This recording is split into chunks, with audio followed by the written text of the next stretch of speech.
നമസ്കാരം.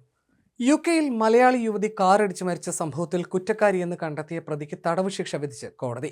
2023 ഫെബ്രുവരി 22-ന് ലീഡ്സിൽ ബസ് കാത്തു നിൽക്കവേ മലയാളി വിദ്യാർത്ഥിയായ ആതിര അനിൽകുമാറാണ് കാറിടിച്ച് മരിച്ചത്.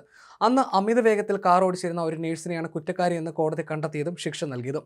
ലീഡ്സ് ക്രൗൺ കോടതിയിൽ നടന്ന വിചാരണയിൽ പ്രതിയായ റോമിസ അഹമ്മദിന് 9 വർഷത്തെ ജയിൽ ശിക്ഷയാണ് ലഭിച്ചത്.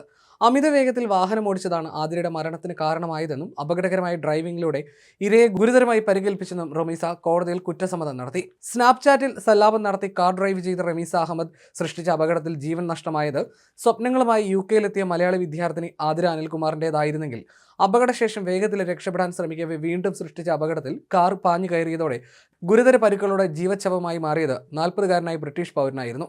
ചുരുക്കത്തിൽ 2 പേരുടെ ജീവൻ കൊണ്ട് പന്താടിയ യുവതിക്ക് ലീഡ്സ് ക്രൗൺ കോടതി 9 വർഷത്തെ ശിക്ഷ നൽകിയായിരുന്നു. യൂണിവേഴ്സിറ്റിയിൽ പോകാൻ ബസ് കാത്തു നിൽക്കവെയാണ് പ്രൊജക്ട് മാനേജ്മെന്റ് വിദ്യാർത്ഥിനിയായിരുന്ന ആതിര അപകടത്തെ തുടർന്ന് തൽക്ഷണം മരിക്കുന്നത്. റമീസ അഹമ്മദ് എന്ന നഴ്സ് കാർ അമിത വേഗതയിൽ ഓടിച്ചതാണ് അപകട കാരണമായതെന്ന റിപ്പോർട്ട് യോർക്ക്ഷയർ പോലീസ് കോടതിയിൽ നൽകി. കാർ ഓടിക്കുന്നതിനിടയിൽ സ്നാപ്ചാറ്റിൽ സല്ലാപം നടത്തിയത് വഴിയുണ്ടായ അശ്രദ്ധയാണ് ഒരാളുടെ ജീവനെടുക്കാനും മറ്റൊരാൾക്ക് ജീവിതകാലം മുഴുവൻ പരിക്കുകൾ സൃഷ്ടിച്ച വേദനയും യാതനയും അനുഭവിച്ച് ജീവിക്കേണ്ടി വന്നതെന്നും കോടതിയിൽ വിചാരണ വേളയിൽ ബോധിപ്പിക്കപ്പെട്ടിരുന്നു.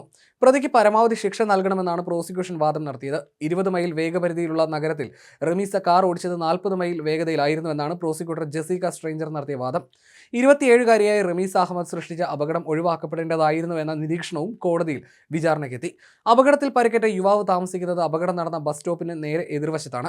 ഇപ്പോൾ ഓരോ ദിവസവും ആ ബസ് സ്റ്റോപ്പ് കാണുമ്പോൾ മനസ്സിൽ ഭീതിയും ഭയവും ഒന്നിച്ചെത്തുകയാണെന്നും തന്റെ ശേഷജീവിതം ഒരിക്കലും മുൻപത്തേതുപോലെ ആകില്ല എന്നുമാണ് അദ്ദേഹം കോടതിയിൽ നൽകിയ മൊഴി.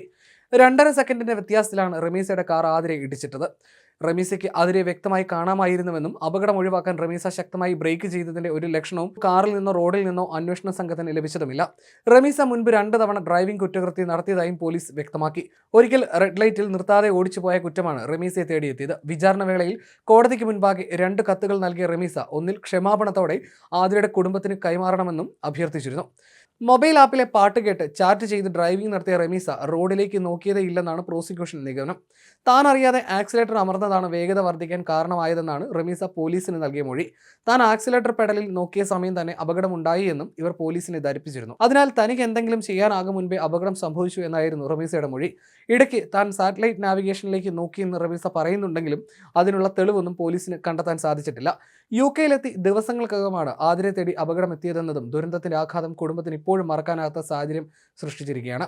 ആതിര യുകെയിലെത്തി സാഹചര്യങ്ങളുമായി പൊരുത്തപ്പെട്ട ശേഷം ഭർത്താവും കുഞ്ഞും യുകെയിലെത്താനായിരുന്നു പ്ലാൻ.